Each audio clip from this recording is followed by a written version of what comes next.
Hello Empuraan എന്ന ചിത്രത്തിൻ്റെ 4-ാം ദിവസത്തെ ബാംഗ്ലൂർ ബോക്സ് ഓഫീസ് കളക്ഷൻ റിപ്പോർട്ടാണ് ഇന്ന് നോക്കാൻ പോകുന്നത്. വീഡിയോയിലേക്ക് മുൻപ് വീഡിയോ ലൈക്ക് ചെയ്യുക, ചാനൽ സബ്സ്ക്രൈബ് ചെയ്യുക.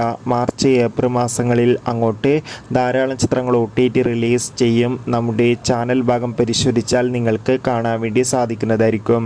പൃഥ്വിരാജിൻ്റെ സംവിധാനത്തിൽ മോഹൻലാൽ, മഞ്ജു വാര്യർ, ടൊവിനോ തോമസ് എന്നൊക്കെ പ്രധാന കഥാപാത്രങ്ങളായി മാർച്ച് 27-ാം തീയതി റിലീസിനെത്തിയ ചിത്രമായ എമ്പുരാൻ. ചിത്രത്തിന് അതിഗംഭീരമായ പോസിറ്റീവ് റെസ്പോൺസ് തന്നെയാണ് ഇപ്പോഴും പുറത്തുവന്നുകൊണ്ടിരിക്കുന്നത്. അതുകൊണ്ട് തന്നെ ഏവരുമേറെ ആകാംക്ഷയോടെ എമ്പുരാൻ എന്ന ചിത്രത്തിൻ്റെ ഓരോ ദിവസത്തെ ഓരോ കളക്ഷൻ റിപ്പോർട്ടും അറിയാൻ വേണ്ടി ഏറെ ആകാംക്ഷയോടെയാണ് കാത്തിരിക്കുന്നത്. ഫൈനലി ചിത്രത്തിൻ്റെ 4-ാം ദിവസത്തെ ബാംഗ്ലൂർ കളക്ഷൻ റിപ്പോർട്ടൊക്കെ പുറത്തുവന്നിരിക്കുകയാണ്. ഇന്ന് ഞായറാഴ്ച ദിവസമായ 4-ാം ദിവസം ബാംഗ്ലൂരിൽ മികച്ച ബുക്കിംഗ് ആണ് നടക്കുന്നത്. 2 കോടിക്ക് അടുത്ത് വരെ എന്നും കളക്ഷൻ നേടിയെടുക്കാൻ വേണ്ടി സാധിക്കുമെന്നാണ് ട്രാക്കിംഗ് റിപ്പോർട്ടുകൾ സൂചിപ്പിക്കുന്നത്. എന്തായാലും എമ്പുരാൻ എന്ന ചിത്രത്തിൻ്റെ കൂടുതൽ കളക്ഷൻ റിപ്പോർട്ടിനായി കാത്തിരിക്കാം.